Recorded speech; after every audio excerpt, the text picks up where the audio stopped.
holiday. He is Riot QuickShot.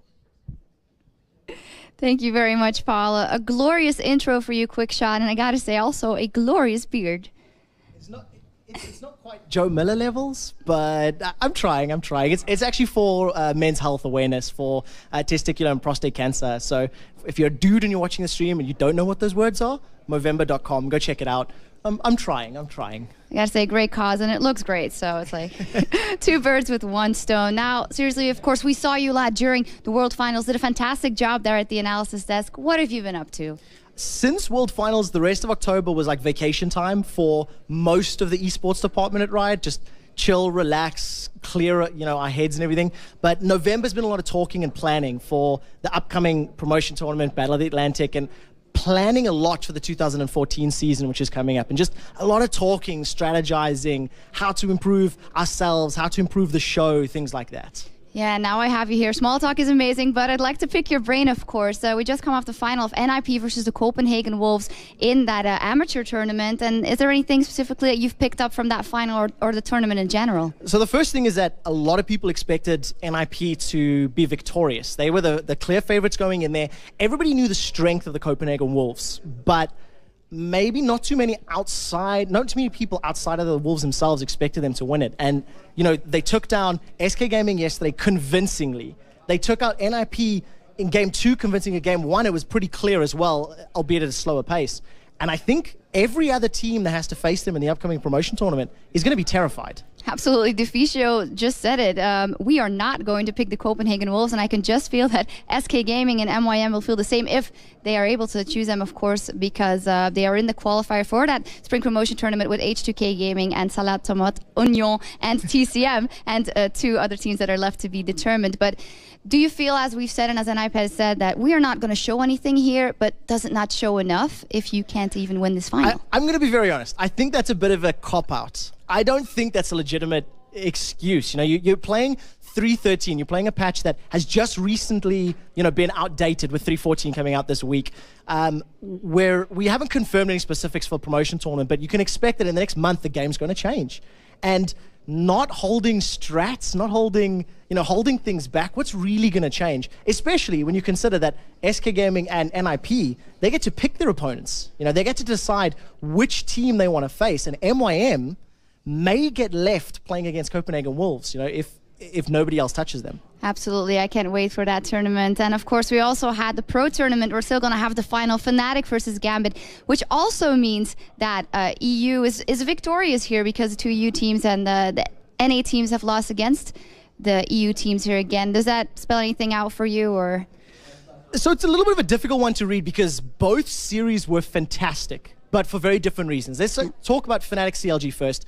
That game was very close, and it was basically a copy-paste of the series against Cloud9 at Worlds, where Fnatic won Game 1, it was fairly close, but convincing towards the mid and late game. Game 2, convincing for the Americans. In Game 3, even to the point that Niantonsa got caught out in the exact same position that we've seen happening, at Worlds. I think that CLG performed very well, though. Even while they were losing, they weren't necessarily being crushed. Mm-hmm. Cloud9, on the other hand, they took a much more intense beating from our Russian overlords that we've been talking about. And I think they definitely have to go back to the drawing board and talk about some things. Balls in particular, his Rumble, which decimated North America, it didn't even dent Gambit. Yeah, absolutely. And they have a lot of work to do because we have the Battle of the Atlantic coming up next month as well. How do you think that will go?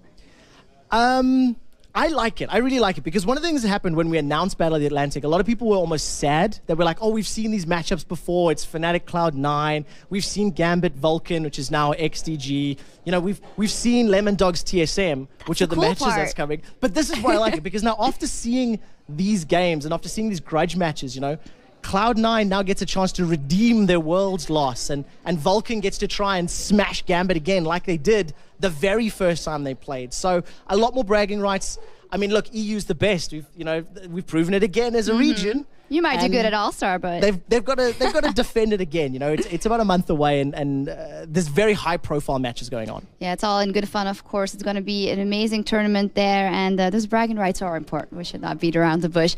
But another thing that was a big theme here is, of course, a lot of teams coming here with lineup changes or things that they've altered. And I'd like to run through the European teams with you because you know them very well, of course. Starting off with Gambit, who has been back with Edward. How have they blown your socks off? They perform very well. I think this next series against Fnatic that we'll get to in a little bit is what's going to determine whether or not my socks are still on or not. But I think they've performed very well. I think, you know, we have high expectations because it is Gambit, it is old Moscow 5, it is old Empire, you know. They've got such a long and storied history.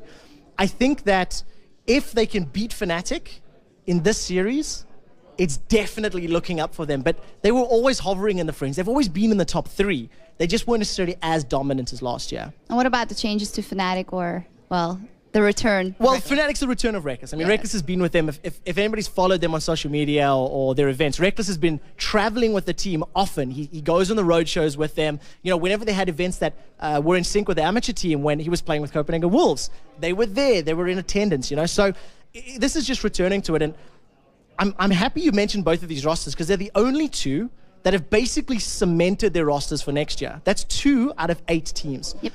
We can assume MYM will stay the same. They've stayed the same for so long. We're not really expecting change. Lemon Dogs, they don't even have a team. They've lost it. The only standing member is Dexter. Alternate, they've changed their team, but we haven't seen them on a big stage. You've then got Evil Geniuses, who haven't said a word.